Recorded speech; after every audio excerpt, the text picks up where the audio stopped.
Formula one তথা F1 হল বিশ্বের সবচেয়ে মর্যাদাপূর্ণ open wheel single seat automobile racing প্রতিযোগিতা। এর আকর্ষণের কেন্দ্রবিন্দুতে রয়েছে গতি। 1890 থেকে শুরু 2025 এসে বদলে গেছে প্রায় সবকিছুই। শুরুর দিকে গাড়িগুলো চলত 50 কিলোমিটার গতিতে, বর্তমানে প্রতি ঘন্টায় চলে 200 মাইল তথা 322 কিলোমিটারেরও বেশি গতিতে। 1895 সালে হয় প্রথম রেস। 1200 কিলোমিটারের 48 ঘণ্টাব্যাপী সেই রেস জেতেন ফ্রান্সের এক ড্রাইভার।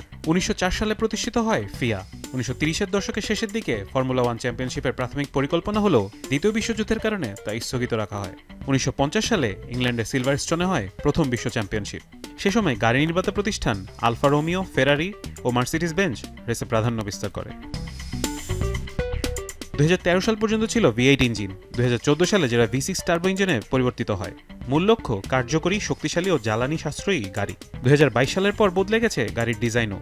70-80 দশকে প্রথমবারের মতো বাণিজ্যিকভাবে শুরু হয় F1, আর বর্তমান সংস্করণে মৌসুমের প্রতি সপ্তাহে 10টি দল এবং প্রতিটি দলে 2 জন ড্রাইভার নিয়ে প্রতিযোগিতা করে। 2026 মৌসুমে 11তম F1 দল হতে যাচ্ছে ক্যাডিলাক। প্রতিটি দলে থাকে এক ঝাঁক মেকানিক্স, প্রকৌশলী এবং কৌশলবিদ। বর্তমানে গাড়ি ডেভেলপার, নির্মাতা এবং রেস প্রমোটাররা F1 রেসিংয়ের জলবায়ুগত প্রভাব সম্পর্কে ক্রমশ সচেতন হয়ে উঠছেন। তাই রেসের সময় ধোঁয়া নির্গমনের হার এবং বর্জ্যের দিকে মনোযোগ দিয়ে খেলাটিকে আরও পরিবেশ বান্ধব করার চেষ্টা করছেন তারা। ফারহান ইহসান, এখন।